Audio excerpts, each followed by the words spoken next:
No programa de hoje vamos debater educação em tempos de pandemia. Este é o tema do Democracia, que faz a partir de agora uma conexão com a deputada Sofia Cavedon, ela que é presidente da Comissão de Educação da Assembleia Legislativa, também com a Márcia Adriana de Carvalho, presidente do Conselho Estadual de Educação, e com a Sandra Monteiro Lemos, vice-reitora da UERGS, Universidade Estadual do Rio Grande do Sul. Quero agradecer a participação, a presença de todas vocês, e a gente começa como um padrão desse programa Democracia nesse período de quarentena, é saber um pouco do enfrentamento pessoal e profissional de vocês em relação ao coronavírus, né? Esse momento difícil, né, que nós estamos passando no Rio Grande do Sul, no Brasil e no mundo. Eu quero começar contigo, deputada, saber como é que está se virando nesse período e como é que estás enfrentando, né, esta pandemia, por gentileza. Muito bem, muito obrigada, Antônio. Um abraço para a Márcia e para a Sandra, que são companheiras de tantas lutas, né, e que admiro muito pelas frentes e pelo perfil comprometido e qualificado de cada uma delas. Bom, a pandemia simplesmente virou de cabeça para baixo a nossa lógica, né, de viver. E eu, primeiro, de um lado, me admiro da enorme capacidade, plasticidade que o ser humano tem. E a gente conseguiu transformar o nosso cotidiano, que era super atribulado, correndo para um lado para o outro, num cotidiano super atribulado no mesmo lugar. Então, e de outro lado, o quanto, na verdade, a gente acabou ocupando da vida da gente, né? O tempo dos intervalos, que era de deslocamento, aquela marcação de agendas que eram bom, era possível 1, 2 em cada turno, agora se faz 1, 2, 3, 4, se entra e sai de reunião. E a tecnologia, então, por um lado, ela favorece muito, porque a gente tem até representantes, relatores federais dos projetos, a gente está influenciando lá em Brasília, incrível, a gente teve reuniões assim, com deputados federais que não precisaram pegar avião, que não precisaram, né, se deslocar, e a gente discutir diretamente com as decisões lá do Congresso Nacional. Então, é uma facilidade que nós temos que incorporar no trabalho, na sequência, mas, de outro lado, a gente percebe que a vida também fica completamente capturada, né? Então, o tempo da gente, a gente não usa mais aquele tempinho da gente, porque a gente está com tudo online, as pessoas mandam um WhatsApp e elas querem uma resposta ainda hoje. Se tu mandam de manhã, de tarde, perguntam, mas não é possível, porque as pessoas acham que agora tudo é possível rapidamente. Então, a gente está tendo que se reinventar, sabe? Para estabelecer um tempo de cada sujeito, de cuidar das suas coisas, cuidar da sua alimentação, fazer uma ginástica. Não é possível invadir, tudo foi invadido pelo trabalho. Essa é a minha sensação, mas que nós, seres humanos, temos uma capacidade enorme, né, de responder a situações inusitadas, está comprovado, e uma capacidade imensa de solidariedade também, que depois a gente pode falar, que a gente está vendo e está se envolvendo, porque é lindo como as pessoas estão solidárias com tantas pessoas. Sandra, como é que está a tua vida nesse período, né, pessoal e profissional? Como é que tu estás te virando? Boa tarde, então, Antônio Zamansky, muito obrigada pelo convite. O nome do programa ele já é muito instigante, né? Democracia, eu acho que é um pouco disso que a gente vem falar aqui. Estar aí compartilhando esse momento com a deputada Sofia Cavedon, que realmente, como ela falou, né, uma grande parceira aí, da UERGS também, né, parceira de luta em prol da educação. A professora Márcia, aí, também do CED, né, uma grande parceira também. E é uma alegria nossa, assim, discutir essas questões sobre educação. E em relação à tua pergunta, Antônio, que estamos lidando com este momento, né, em termos profissionais, em termos, né, de UERGS, Universidade Estadual do Rio Grande do Sul, E a Sofia comentou, né? Um vírus, realmente não estávamos esperando por isso, não tínhamos preparo para isso, né?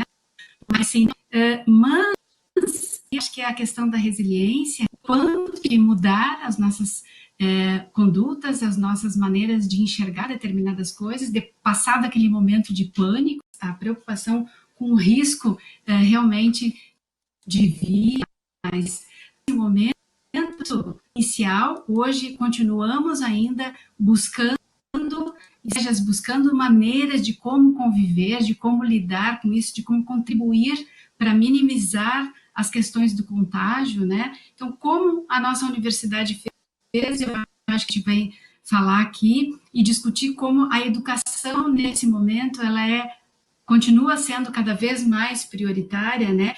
Eu quero então perguntar para a Márcia como é que ela está enfrentando, Márcia, esse período de pandemia, né, em relação ao coronavírus, que nós já temos aí mais de um mês, né, de quarentena. Um prazer conversar aqui contigo, Antônio, com a deputada Sofia, com a vice-reitora professora Sandra, nesse programa tão importante, né, intitulado aí Democracia. E falar sobre um tema na educação e falar o que esse impacto aí da pandemia tem causado na nossa vida, né, tanto pessoal quanto profissional. De fato, nós tivemos que nos reinventar tanto pessoalmente quanto profissionalmente para dar conta, né, dessas novas demandas e numa situação atípica, né, numa situação excepcional, que efetivamente, né, fez com que todos nós tivéssemos que buscar outras alternativas e nos valermos nesse momento das tecnologias de informação e de comunicação para que as nossas tarefas, né, profissionais pudessem ser continuadas, e isso implica, obviamente, na nossa vida cotidiana, porque basicamente todos nós, né, assim como a deputada Sofia, a professora Sandra, estamos trabalhando de casa, e aí as nossas questões também, às vezes, né, nessas atividades acaba aparecendo, ou o filho que entra, ou o cachorro que late, é uma obra que acontece, e isso acaba nos tomando, né, essas atividades acabam fazendo parte também do nosso cotidiano profissional. No Conselho Estadual, por exemplo, né, o nosso último dia presencial foi no dia 18 de março, inclusive o dia que nós aprovamos um parecer orientando o sistema estadual de ensino para esse momento de excepcionalidade, tendo a possibilidade de oferecer atividades domiciliares. E desde então estamos aí no trabalho virtual, com reuniões todas as segundas, terças e quartas, manhã e tarde, com todos os conselheiros da assessoria técnica, que também precisou se reinventar, e tivemos que buscar estratégias para dar continuidade às discussões, análise dos processos, as deliberações, pareceres e resoluções que nós temos que dar conta também. Em especial, no nosso caso, para orientarmos, né, as instituições integrantes do sistema de ensino, que envolve a educação básica e também a educação superior, uma vez que a Universidade Estadual do Rio Grande do Sul, a UERGS, faz parte do sistema de ensino estadual. Então, tivemos aí essas questões novas, né, de reinvenção, de renovação, e fazendo, como já foi dito, fazendo com que nós tenhamos que aumentar a nossa carga horária diária de trabalho, né, porque acabamos aí conectados praticamente 24 horas por dia e usando todas as tecnologias aí de informação e comunicação, os aplicativos, né, de comunicação, as plataformas virtuais, para que possamos, né, nos comunicar e alinhar encaminhamentos e construir alternativas possíveis para esse momento. Então, um momento bastante desafiador, Antônio, que nós estamos vivenciando, tanto na vida pessoal, com readequação, porque às vezes temos que cada um dentro de casa estarmos num ambiente, porque o filho está fazendo atividade da escola, o marido está fazendo os atendimentos também virtuais, a gente está em reunião, enfim, e o cotidiano tem que se dividir dentro dos mesmos ambientes, com a mesma conexão de internet, que às vezes nos deixa na mão também, mas estamos aí nos desafiando a superar também este momento. E talvez, com a nossa capacidade, né, de resiliência, sairmos fortalecidos desse momento de desafio que todos estamos vivenciando. Temos que contar também com uma outra característica humana fundamental, que é a capacidade de adaptação. Eu queria voltar para a deputada Sofia Cavedon, para a gente iniciar um pouco a partir do trabalho que está sendo realizado na comissão que tu estás presidindo, deputada. E, claro, que adaptou, né, como Sim. temas principais essa relação da educação com esse momento de pandemia, né? Posso nos falar um pouco dos programas, projetos e ações que essa comissão está desenvolvendo nesse período todo? Então, olha só, Antônio, eu estava aqui recordando, né? Primeiro nós tínhamos que brigar para fecharem as escolas, né? Porque também os governos, e aí eu compreendo, não sabiam como lidar diante dessa pandemia.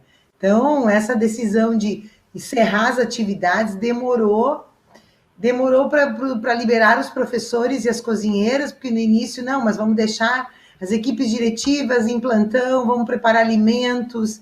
Então, foi o tema de fecha. E fecha faz o quê? Né? O debate, aí o Conselho Estadual, eu acho que tem sido primoroso, só que nós estamos com uma dificuldade muito grande, porque o governo do Estado não estabeleceu, que teria sido excelente desde o início, um fórum coletivo, ouvindo professores, ouvindo pais, ouvindo estudantes. Então, a gente teve um trabalho exaustivo nesse período, Márcia e Sandra, de ouvir cada parte de cada vez. Então, a audiência ouvindo estudantes, ouvindo os professores, reunindo entre nós, tentando audiência com o governo, documento para o governo, documento para o Ministério Público, audiência pública, reunião com o governo, lá de quando em quando conseguimos a presença do governo. Então, isso tem nos tomado, aliás, hoje estou querendo cobrar do governador, do secretário, nesse momento, o tempo de novo da necessidade de retirar plantões, porque ele está pedindo plantões. Então, assim, passamos esses 3 meses construindo interlocução, que ele escute o Conselho Estadual de Educação, que ele nomeie os trabalhadores, os representantes, porque uma parte importante do Conselho não está nem nomeado pelo governador. Tivemos temas que vieram de Porto Alegre, da capital, também importantes, como medidas como o Marquesan, suspendeu os convênios com as creches comunitárias, um impacto em mais de 2.000 trabalhadores e trabalhadoras. E aí, Ministério Público, Justiça, audiência pública, enfim, todos os desdobramentos de cada um dos temas. Além, né, de pensar projetos para o tempo da pandemia, de pensar o funcionamento da Assembleia, de estar ligado, conectado, discutindo a questão nacional. Então, reuniões com as bancadas, com a bancada federal, com a bancada estadual, com as nossas bancadas, o nosso plenário. Assim, é um cotidiano de reação e de proposição. Eu quero, para não ficar só na educação, citar o processo da cultura. Foi um processo de começarem os músicos e os artistas pedirem reunião, pedirem escuta, que iam ficar sem nenhum orçamento, sem nenhuma renda.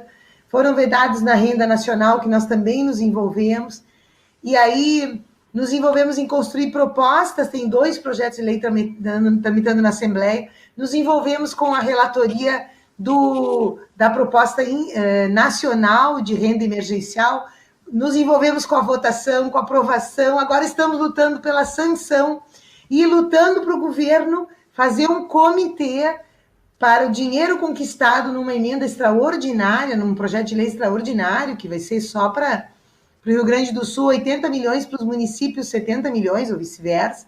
Então, agora estamos convencendo o governo que ele deve decidir isso, ouvindo os setoriais, ouvindo todo o sistema estadual de cultura. Então, para dar um exemplo, né, a gente se envolve em todas as etapas, mas gasta muito tempo com a interlocução, que não é uma interlocução que devia ser natural, que devia ser o que diz esse programa, democrática, né, e plural e inclusiva. Seria muito mais fácil se o governo Leite decidisse com os implicados tantas questões que nós tivemos que mediar e forçar todo esse período para que ele tivesse algum tipo de escuta. Agora o contato, então, é com a Sandra Lemos, vice-reitora da UERGS, Universidade Estadual do Rio Grande do Sul, para nos falar, Sandra, sobre este projeto que também está né, sendo debatido e ressaltado aqui na Assembleia Legislativa, na Comissão de Educação, que é o ERGS Digital. Como é que ele está funcionando? Eu sei que também nós temos uma pesquisa, que depois eu queria destacar contigo, com estudantes, né? E todos os problemas que vem enfrentando, porque hoje nós precisamos, acima de tudo, ter uma internet, né, com mais poder, né, para poder os estudantes acompanhar as aulas à distância. Mas começando pela UERGS Digital, como é que funciona isso? Em que fase está? O projeto UERGS Digital, ele é um projeto prioritário, né? É um dos projetos prioritários da universidade. O projeto que nós temos a parceria da Assembleia Legislativa é o projeto UERGS Digital Acessibilidade Tecnológica. Como é que surge esse projeto? Esse projeto UERGS Digital Acessibilidade Tecnológica, ele surge no momento em que justamente a UERGS vinha com o seu comitê discutindo as questões de como voltar a ofertar, né, os cursos, os nossos cursos da UERGS são 100% presenciais, os nossos cursos. Com a questão da pandemia, em que as nossas aulas presenciais, elas foram suspensas lá em março ainda, né, todas as atividades presenciais, nós começamos a nos deparar, né, de como que resolveríamos a questão do retorno às aulas de forma online, que tínhamos aí todas as deliberações, né, do Conselho Nacional de Educação, do MEC, instituindo essa possibilidade das aulas acontecerem de forma remota. Lá em março, abril, nos reunimos, então, a nossa universidade com toda os seus comitês, com professores, alunos, começamos a discutir entre nós, né, para saber de que modo que nós retomaríamos este semestre, de como que seria se for o ensino de forma remota. Foi aí que começamos a nos dar conta de como que muitos de nossos alunos não possuíam, né, a disponibilidade ou de acesso à internet ou a disponibilidade de equipamentos em si. Fizemos, então, nos demos conta que tínhamos que fazer uma pesquisa perguntando justamente para poder mapear nas nossas 23 unidades como que estava o acesso dos nossos alunos e como é que eles se encontravam. A pesquisa, então, nos deu o retorno de que muitos alunos nossos, né, na faixa aí de 30% a 40% dos nossos alunos tinham dificuldade de acesso à internet, alguns desses também com dificuldade de equipamentos. Ou seja, se retornássemos ao semestre, ofertássemos as disciplinas de modo EAD, de alguma forma nós excluiríamos grande parte dos nossos alunos.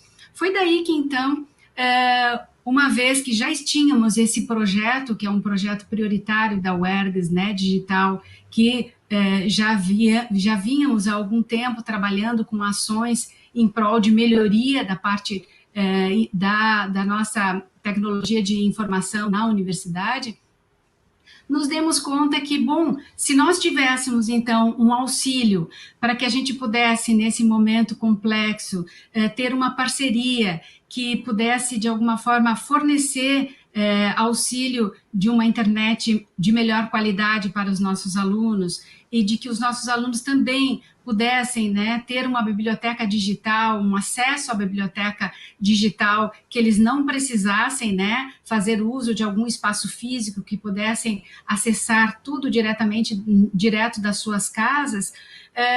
Foi aí que surgiu, então, em conversas, né, com os parlamentares, e aí surgiu essa ideia do UERGS Digital Acessibilidade Tecnológica. Então, montamos um subprojeto, que a gente chama assim, ele está ancorado nesse projeto maior, que lida com outras questões, que vai colocar a universidade num outro patamar, né, tecnológico. O UERGS Digital Acessibilidade Tecnológica, então, ele é um projeto que ele tem duas ações, duas metas, né, a serem alcançados, dois produtos específicos. Um deles é o acesso digital, o acesso de internet através de chips, né, para os nossos alunos, para aqueles alunos que não têm condições, que apresentaram para nós na pesquisa dificuldades de acesso, dificuldade de internet, e a outra parte do projeto tem a ver com a biblioteca digital, seria ofertar, né, através de contrato com empresas que fornecem, assim,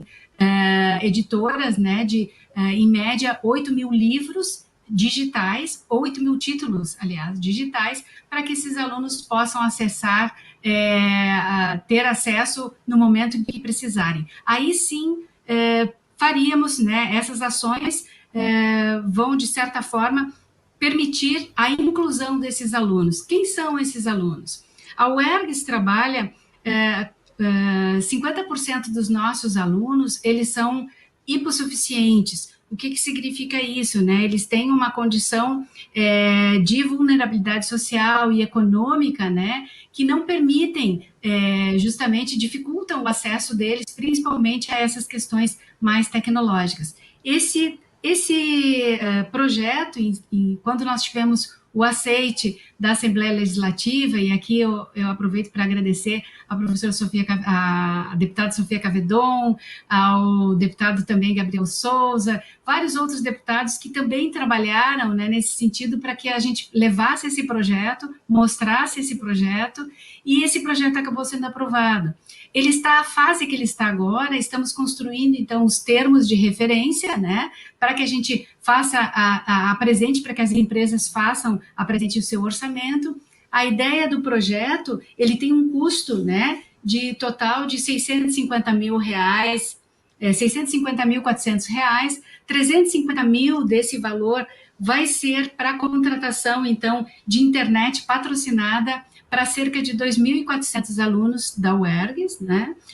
E a biblioteca digital está previsto mais ou menos em torno aí de R$300 mil para ser investido. Dessa forma, então, é uma forma de incluir os nossos alunos para que, então, eles possam acessar, né, aos conteúdos que estão sendo ofertados. Ontem, o dia 22 de junho, a UERGS está sendo protagonista, vamos dizer assim, ela está protagonizando esse momento de retorno ao semestre. Só que esse retorno ao semestre é um retorno totalmente virtual.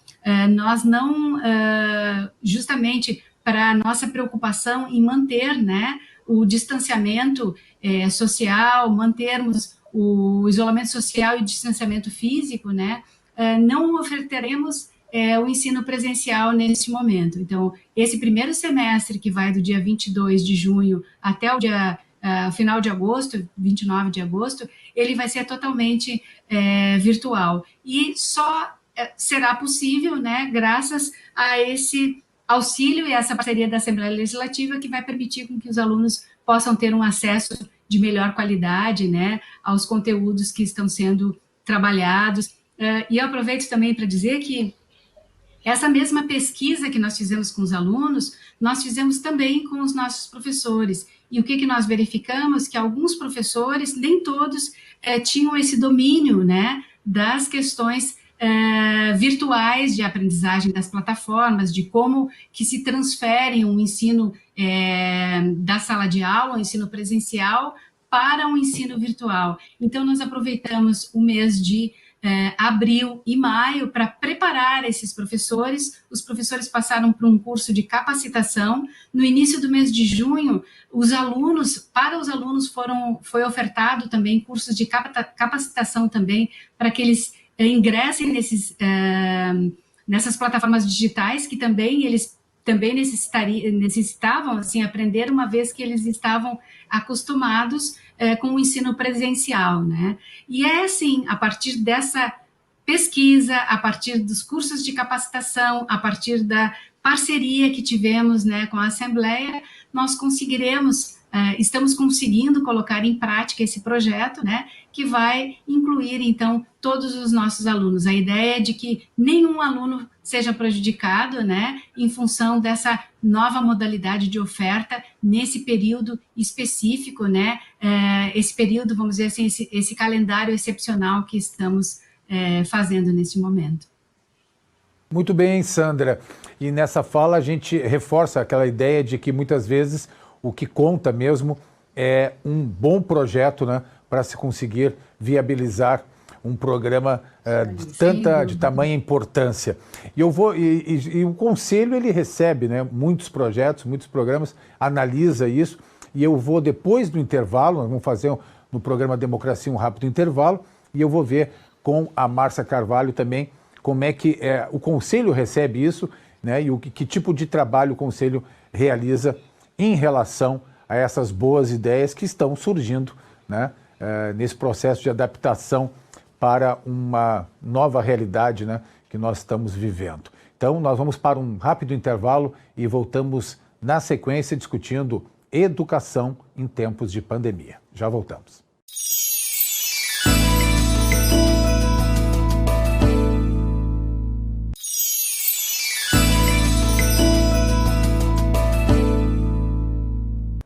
Voltamos para a segunda parte do nosso programa Democracia de hoje, que enfrenta uma questão das mais importantes, que é a educação, principalmente nestes tempos de pandemia. Nós estamos em conexão com a deputada Sofia Cavedon, presidente da Comissão de Educação da Assembleia Legislativa, também com Sandra Monteiro Lemos, vice-reitora da UERGS, a Universidade Estadual do Rio Grande do Sul, e com a Márcia Adriana de Carvalho, presidente do Conselho Estadual de Educação. E eu estava colocando no final do bloco anterior, Márcia, essa questão, né, que pela fala da Sandra, né, nossa presidente da vice-presidente da UERGS, vice-reitora da UERGS, que muitas vezes o que nos falta são bons projetos, né, boas ideias, porque com isso nós conseguimos mais facilmente o apoio, que é o caso aqui dessa relação da UERGS com a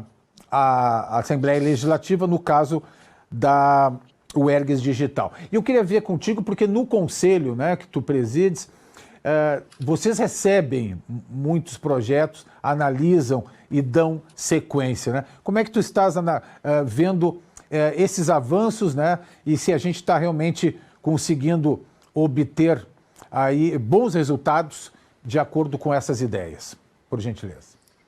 Bem, nós estamos num momento bastante desafiador de construção de projetos pedagógicos alternativos, não é? Devido, então, a essa questão da pandemia, todos tiveram que se reinventar, e aqueles programas, né, os projetos políticos pedagógicos, né, as propostas pedagógicas das escolas que estavam em funcionamento até a suspensão das atividades, ele precisa, nesse momento, ser repensado.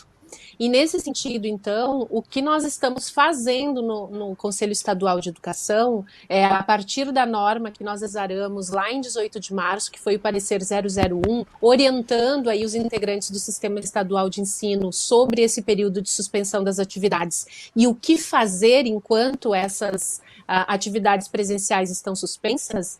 Nós estamos agora trabalhando e vamos aprovar provavelmente na plenária de amanhã um ato normativo para monitorar justamente que tipo de atividades domiciliares as instituições de ensino, suas mantenedoras, estão oferecendo para os estudantes. Então, cumprindo, né, a nossa competência, a nossa atribuição de fiscalização, nós estaremos aprovando uma resolução que vai monitorar as atividades domiciliares que estão sendo propostas nesse momento de suspensão das atividades presenciais. E isto vai fazer com que nós possamos ter uma ideia de como as redes de ensino e as instituições privadas ou comunitárias estão se organizando, inovando nos seus projetos pedagógicos para conseguir atingir com qualidade e equidade todos os estudantes pertencentes ao sistema estadual. Então a ideia é saber o que está sendo oferecido, de que forma, quais as metodologias, os recursos que estão sendo utilizados, se as instituições têm feito, né, essa mesma pesquisa que a UERGS fez, se as instituições estão fazendo essa pesquisa junto aos seus estudantes, também junto ao seu quadro de professores, preocupados aí com a questão de acesso, né, às questões de tecnologia de informação e comunicação, mas também de equipamentos, porque obviamente que não basta nem ter só o equipamento e nem só a conexão. É preciso que isso esteja conjugado para que o resultado seja melhor. E quando isso não acontece, quais são as possibilidades que as instituições estão pensando? Porque sabemos, né, que as pesquisas mostram que nós não temos o conjunto todo da população gaúcha com acesso à internet e com equipamento em casa para que todas as atividades escolares possam ser feitas virtualmente e por meio de um ambiente virtual ou de um aplicativo de comunicação, enfim. Então, são necessárias outras estratégias e nós estaremos monitorando essas outras estratégias. Ao mesmo tempo, Antônio e deputada Sofia e a nossa vice-reitora Sandra, o Conselho aprovou em regime de colaboração, construiu, né, em regime de colaboração, um documento intitulado Indicativos Pedagógicos para a Reabertura das Instituições de Ensino no Rio Grande do Sul. Porque em função de todos os diálogos que nós estamos estabelecendo nesse período de pandemia, há uma das preocupações também com a possibilidade do retorno à presencialidade. E aí, obviamente, que todos os protocolos de segurança sanitária precisarão ser atendidos para que nós tenhamos, né, a proteção à vida e à saúde de todos. Mas também há preocupações em relação a essas propostas pedagógicas, especialmente para um retorno, pensando no acolhimento de todos, né, todos os segmentos da comunidade escolar, professores, profissionais não docentes, os estudantes, seus familiares, precisam, né, ser acolhidos para verificar, enfim, os impactos que essa pandemia tem causado, não só social, mas economicamente, psiquicamente, né, emocionalmente falando, de ter esses momentos aí de acolhida. E também uma preocupação bastante significativa, que é de toda instituição de ensino, que é a questão da garantia das aprendizagens essenciais definidas para esse momento. Então, a inovação de todos esses projetos pedagógicos que estão sendo pensados para esse momento de pandemia, eles terão que ter como foco essas aprendizagens essenciais, uma vez que aquele currículo inicialmente pensado, programado para o ano letivo de 2020, ele não será possível ser desenvolvido da forma como foi planejado, da forma como foi pensado num ano normal. E nós teremos um novo normal também nessa volta. Portanto, esse momento de pandemia, ele precisa ser pensado nesse durante, porque nós não tivemos um tempo de preparação para planejarmos quando a pandemia ocorresse, nós tivemos que fazer o caminho caminhando. Então, durante esse caminho que nós estamos construindo, nós também temos que pensar na possibilidade de um retorno de estratégias, né, para garantia do direito de aprender de todos e de cada um, que é o objetivo fundamental e central da educação, sem perder, obviamente, os princípios de qualidade e de equidade. Essa questão do pós-pandemia, né, desse novo normal, é outra questão desafiadora. Eu queria voltar para a deputada Sofia Cavedon, e a gente acompanha o trabalho aqui na Assembleia, seu trabalho, deputado, e tu és uma militante, uma entusiasta, né, desta causa da educação, e a gente acompanhou essa boa iniciativa, né, da UERGS Digital, esses projetos que passam pelo Conselho, mas nós temos aí já há muito tempo discutindo questão da qualidade, do conteúdo, né, da educação, e agora nós nos confrontamos com outros desafios que são inerentes a esta pandemia e que nós teremos aí um bom tempo à frente para enfrentá-los. Acho que tu lembras muito bem, eu queria mesmo falar disso, né? A pandemia nos pega num desinvestimento na educação. Nós, o ano passado, fizemos até o Observatório da Educação Estadual. Nós mostramos que vínhamos perdendo trabalhadores em educação, diminuindo o número de professores, fecharam as bibliotecas, problemas seríssimos nas salas de informática. Aliás, o Observatório mostrou que nós tivemos redução de salas de informática. Nós tivemos exatamente do final do ano para o início do ano e pandemia, reinício do ano, uma greve de 2 meses e tivemos uma mudança brutal do plano de carreira e da Previdência. E aí a pandemia nos pegou com essa adaptação, tanto do desconto da greve, né, dos professores de janeiro, fevereiro, março, tem gente que vai ter desconto ainda agora, nesse mês de junho, porque recebendo atrasado, 1 mês e meio depois, né? E tivemos também a aplicação do novo plano de carreira em abril. E aí os professores é exigido que pilotem um carro automático, estando capacitados, qualificados para trabalhar sei lá, com ferramentas analógicas, com carros, sei lá, da década do século XX, não do XXI. Então, realmente, nós encontramos, além disso, uma ausência diferente da UERGS, que eu elogio e que nos surpreendeu positivamente. Não esperávamos outra coisa, mas não sabíamos que vinha acontecendo. Daqui a pouquinho a UERGS apresenta a pesquisa que fez, o cuidado de não fazer nenhuma atividade até formação dos professores e professoras, e depois a formação com os estudantes, coisa que o governo do estado não fez. Né? Os professores começaram a dar aulas, fazer, na verdade, o que o conselho falou, que eram atividades domiciliares, que era manter o vínculo pedagógico, à medida de como cada escola planejou isso, lá em abril. Né? Abril. E em maio o governo suspendeu tudo. E em junho lançou o Classroom lá, Google Classroom, com os professores fazendo formação e tendo que inserir os estudantes, uma parte enorme dos estudantes que a gente não sabe qual é o tamanho, sem condições de acesso à tecnologia, e mais, no meio disso, equipes diretivas entregando alimentação, kits ranchos escolares, contratando professor, recebendo professor novo, dando relatórios, o governo mandando orientação. Então, nós, sinceramente, nunca vi um momento tão dramático para os profissionais da educação.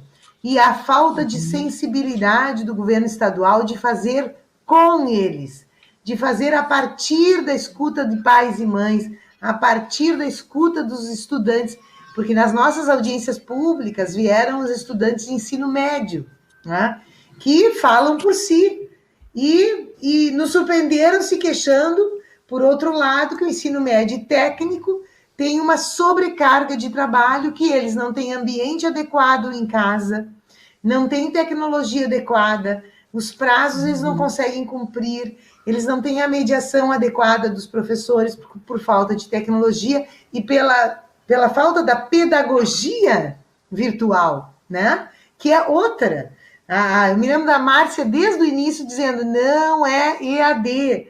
E não é, porque ensino à distância é outra metodologia, é outra modalidade de ensino, tem que estar preparada com uma série inclusive de formações diferenciadas, né?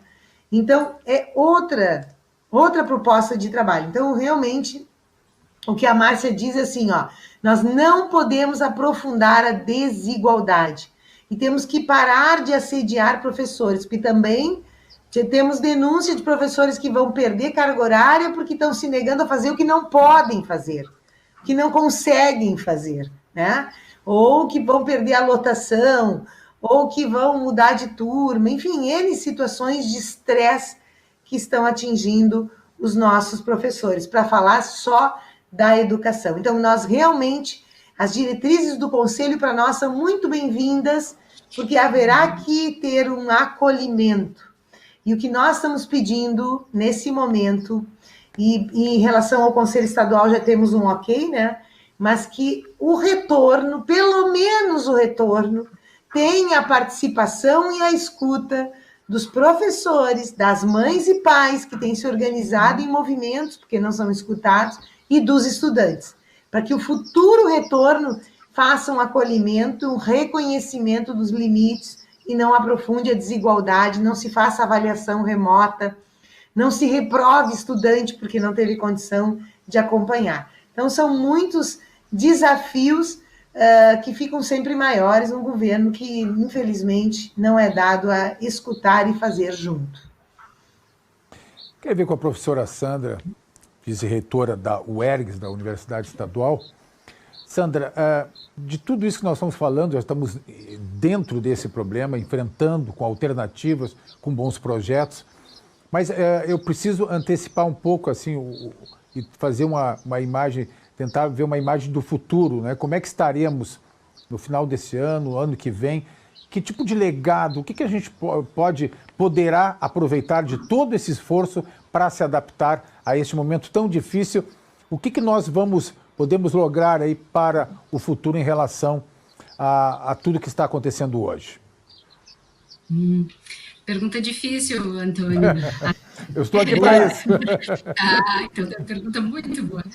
Porque eu acho que a única certeza que nós temos é a incerteza, né? Não sabemos o que vai ser. Por exemplo, a Sofia estava aqui falando sobre os grandes desafios que ela fala, né, em relação à educação básica, em relação aos professores, né?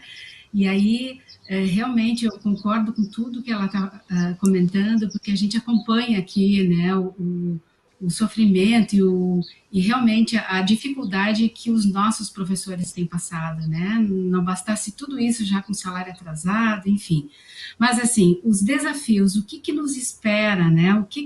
Bom, nós estamos, a UERGS especificamente, né, planejou esse semestre, o 2020/1, né, a partir desse momento todo ser ofertado de forma remota. O segundo semestre, 2020/2, que vai a previsão de término lá em janeiro, nós ainda nesse momento não sabemos, mas se vai ser totalmente virtual, se ele vai ser híbrido, no caso, né, presencial e virtualmente também, com apoio, certamente, né? Mas uma coisa é certa, assim, a partir dos grupos que fazemos partes, que integramos aí com os estudos e as pesquisas científicas que nos mostram a evolução, né, da situação, da questão da pandemia, nós não temos muitas certezas, ou melhor, nós temos alguns índices nos mostram o perigo do retorno ao presencial, principalmente, né, pensando na UERGS, aqui eu imagino as escolas, mas assim, pensando na UERGS, que tem as suas unidades em escolas, e as salas de aula são pequenas, onde colocamos 30, 40 alunos, né, então impossível manter, teríamos que ter todo um espaço preparado, os protocolos sanitários para serem cumpridos, como a Márcia estava colocando, né? Mas assim, o que nós pensamos, né? O que espera essa tua pergunta, né? O que nós podemos estar projetando para o futuro? Uma das coisas que eu acho que é bem interessante, que essa situação toda, né, a pandemia, enfim, a situação de termos que assumir a questão das tecnologias de educação à distância, né, o ensino remoto, vamos dizer assim, essa necessidade de colocar a docência, né, de forma remota, uma docência emergencial, né, de forma remota, nos trouxe muitos aprendizados também. A UERGS já estava no seu norte, assim, no seu horizonte, a oferta de cursos EAD. Nós não temos na modalidade EAD. E a modalidade EAD, como bem falada a Sofia e a professora Márcia ali também comenta, a gente sabe que o EAD tem toda uma regulamentação, tem toda uma legislação, né, que permite que ele seja ofertado como EAD. Mas essa forma que estamos agora, que fizemos a capacitação dos nossos professores, fizemos a capacitação de alguns dos nossos, a qualificação, né, dos nossos funcionários, inclusive, dos nossos alunos também, para lidar com essa tecnologia, isso, de certa forma, nos antecipou algo que talvez a gente só colocaria em prática, sei lá, no final do ano que vem, provavelmente, né? Foi algo muito interessante que nos colocou agora o desafio de ofertar, então, né, essa modalidade à distância, essa modalidade não presencial. E junto a isso vem uma série de outras situações, né, que está nos provocando a qualificar ainda mais a nossa oferta de serviços, né? Então, partindo do pressuposto que a UERGS ela pretende e ela tem um compromisso social da oferta de serviços de qualidade, ela se preocupou, então, em fazer essa capacitação de seus funcionários, de seus professores, principalmente, né, para que a gente consiga, então, fazer esse ensino, porque não é simplesmente transferir do presencial uma aula para fazer os usos das tecnologias. E muitas vezes aí eu chamo a atenção, que é algo que a gente chama atenção lá na formação dos professores, que as tecnologias estão aí e muitas vezes os professores ou as pessoas que estão recém iniciando, né, a dar aula com o uso das ferramentas tecnológicas, acham que é apenas uma técnica. Como é que eu faço para colocar um texto? Como é que eu faço para preparar uma aula? E muitas vezes se preocupa tanto com o como ensinar. E às vezes esquece de que nós temos que nos preocupar, quando preparamos a nossa aula também, do como o aluno está aprendendo. Por isso, muito importante essa pesquisa e essas resoluções aí pelo Conselho Estadual de Educação, que pretendem monitorar, né, a aprendizagem. Eu acho que, sem dúvida nenhuma, toda a inovação, tudo isso que vem agregar à educação, sim, do Estado, ele precisa ser pautado primeiro com qualidade,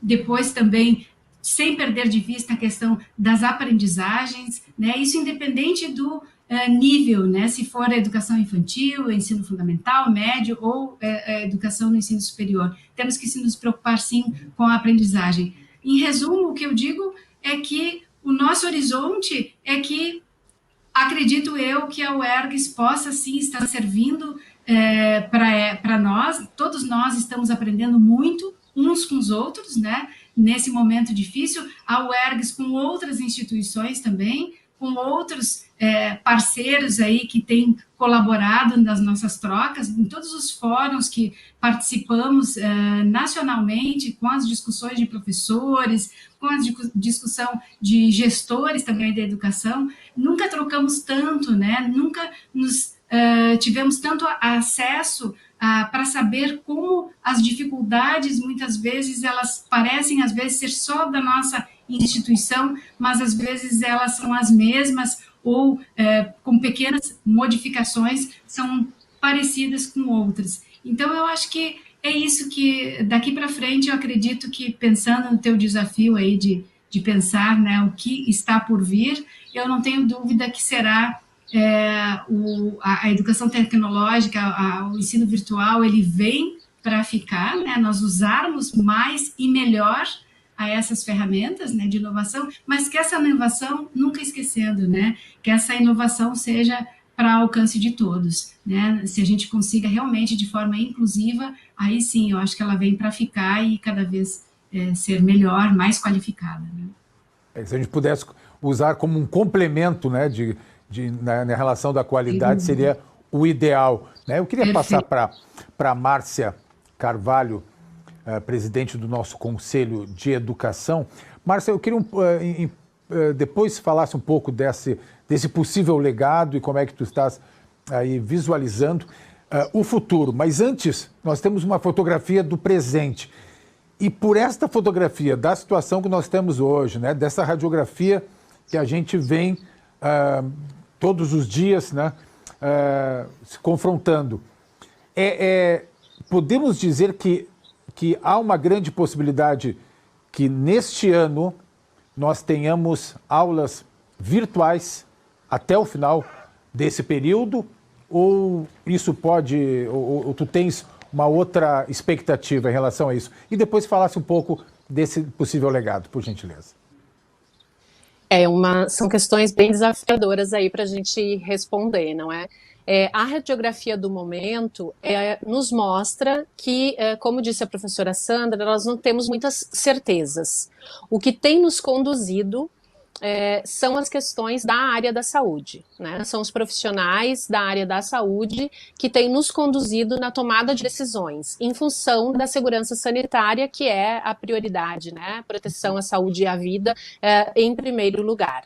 Então, nesse sentido, o Conselho Estadual, inclusive, também está trabalhando numa outra norma complementar ao nosso parecer 001, prevendo essa possibilidade de uma concomitância entre períodos presenciais e períodos não presenciais. Nós sempre olhamos, né, para as experiências de países que já passaram, né, por uma parte desse processo aí da pandemia, e estamos vendo que aqueles que iniciaram esse processo da pandemia estão agora tendo uma segunda onda. Então, todos os movimentos feitos nesses outros lugares, que já tiveram aí uma experiência na organização de toda a sociedade relativamente à pandemia, a gente vê períodos de abertura das atividades e períodos de fechamento das atividades. Então, isso faz com que o nosso cenário atual nos indique a possibilidade de nós termos momentos, sim, presenciais, não com todos, de forma como a gente estava acostumado.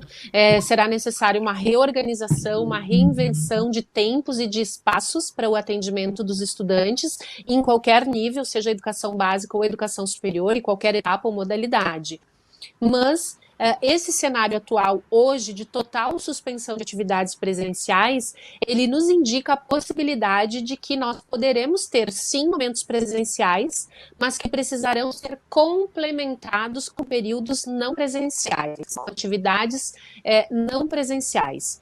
E talvez, né, num futuro, possamos ter o retorno à presencialidade, mas nós entendemos que muitos dos protocolos de segurança que hoje estão sendo utilizados no nosso cotidiano, eles farão parte efetivamente do nosso dia, né? O uso de máscaras, a higienização das mãos especialmente, mas dos ambientes, das superfícies, isso será uma prática constante, digamos assim, no retorno à presencialidade. E mesmo assim, talvez haja a necessidade aí, pela questão do contágio, enfim, possibilidade de fechamento novamente dessas atividades presenciais.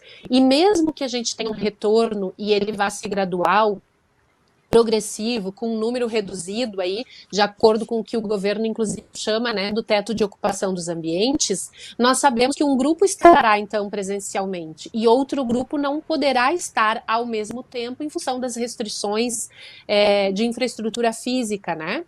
Então, por isso, nós estamos trabalhando nessa perspectiva no Conselho de que a nossa norma ela possa orientar o sistema para esta concomitância de atividades presenciais e não presenciais. Então, este é o cenário atual, a fotografia atual que a gente procura projetar num filme para ver como ele pode ficar ali adiante.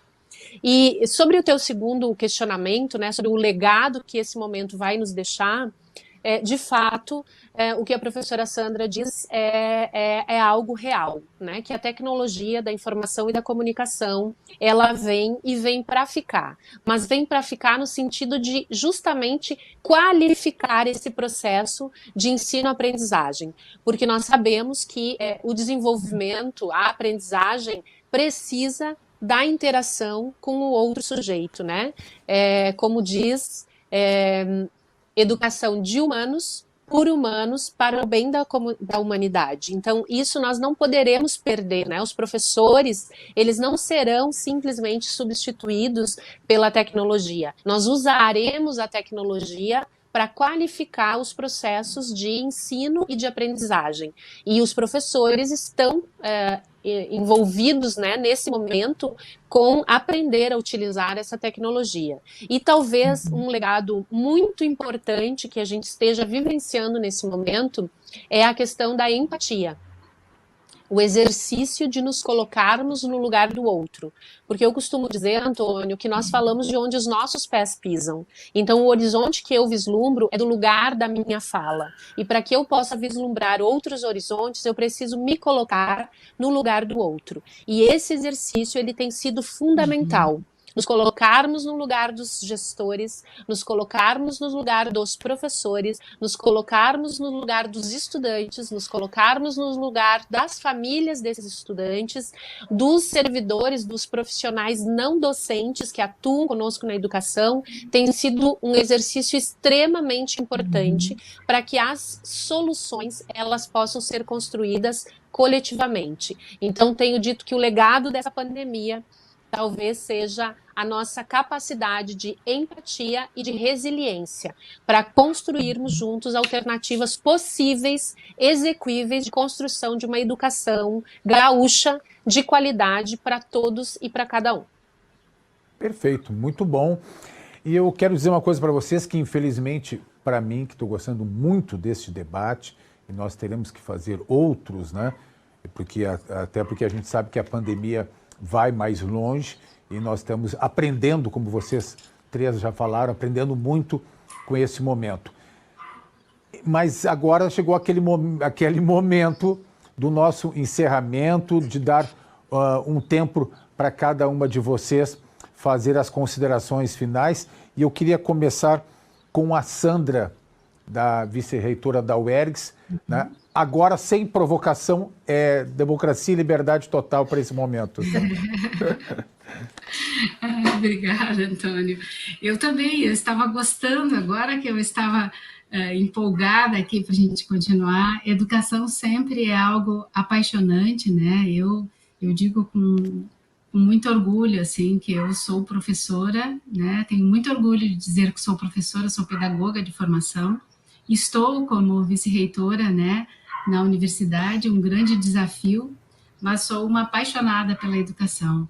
E luto muito, né, e continuo lutando para que um dia os nossos professores realmente tenham a valorização digna que merecem, né, porque os nossos professores são que levam, né, esse país aí para que a gente possa realmente mudar, transformar esse país.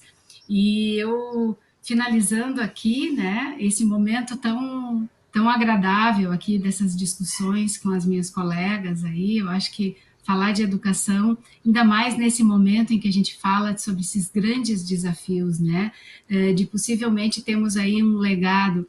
Acredito eu que o momento, o cenário todo que nós temos, ele é um cenário difícil, é um cenário que muitas vezes todos estamos fragilizados, né, devido a uma série de questões pessoais, profissionais, né, e muitas vezes os próprios, eu fico pensando nos professores, fico pensando nos nossos alunos, essa questão da empatia, né, tão bem colocada pela Márcia.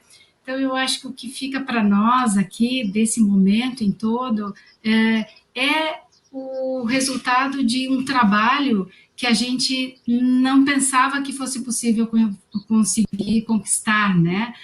Nós da UERGS, todos os encaminhamentos que nós fizemos, desde o momento em que ingressamos, né, nesse momento de pensar sobre tudo o que estava acontecendo, né, sobre os desafios que estavam por vir, nós imediatamente fizemos um comitê, a partir do comitê começamos a trabalhar conjuntamente, escutar professores, escutar alunos, escutar funcionários, escutar para juntos, né? Ninguém tem uma única solução, ninguém tem uma única saída. A saída, ela é sempre construída, e quanto mais olhares tiver, né? Quanto mais pessoas puderem, de forma colaborativa, com uma ideia, com uma indicação de alguma luz, né? Porque sempre tem as pessoas que nos auxiliam a pensar algum caminho, alguma saída, a gente vai construindo. E eu não tenho dúvidas, assim, que a gente pode,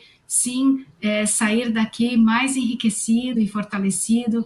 Nós, na Universidade Estadual do Rio Grande do Sul, temos muito orgulho de estar trabalhando, né, de uma forma a atender os nossos alunos, porque mesmo não tendo aula presencial, desde março, os encontros eram feitos por professores, mesmo sem valer acreditação de horas, né?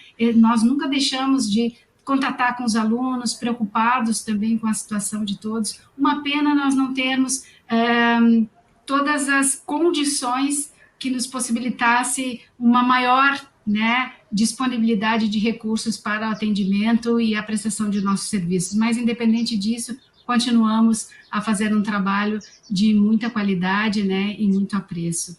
Agradeço o momento e não queria deixar de falar do quanto que discutir, debater a educação com pessoas da área da educação, que falem de educação, que não sejam só economistas falando de educação, que não sejam só médicos falando de educação, é importante também, mas que os professores sejam ouvidos, que as pessoas que estão lá na sala de aula, que os alunos, que os estudantes também sejam ouvidos. Só assim que eu acredito que a gente pode construir, né, políticas públicas para a educação de uma forma mais equânime, políticas públicas de uma forma mais igualitária, né? Um dia, quem sabe, a batalha é longa, o caminho é longo, né?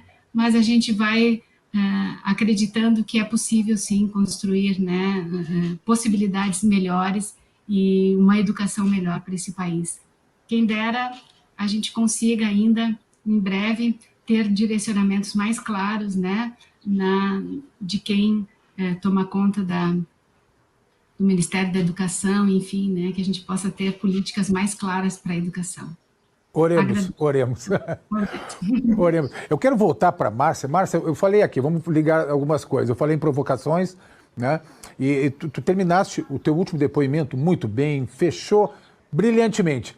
E aí eu me lembrei, me lembrei do programa Provocações, apresentado pelo Antônio Abujanra, né, diretor e ator, que ele no final ele pergunta o que é a vida. E a pessoa, né, larga tudo que tinha de alguma forma pré-concebido. E aí quando termina a resposta a gente pergunta. Ele perguntava de novo, o que é a vida? E aí que saía a melhor... Então eu quero voltar para ti fazer esse finalizar, né, com mais um minutinho, porque nós estamos aí realmente sobre a hora. Quero agradecer a oportunidade de estar aqui compartilhando junto com a deputada Sofia, junto com a vice-reitora Sandra, junto contigo, Antônio, essa possibilidade de estarmos no Democracia falando de educação. E eu quero finalizar aqui citando, para mim, pessoalmente, né, um inspirador, tanto na vida pessoal quanto na vida profissional, que é o nosso patrono da educação, Paulo Freire. E ele diz que é preciso que nós tenhamos esperança, mas esperança do verbo esperançar, não esperança do verbo esperar.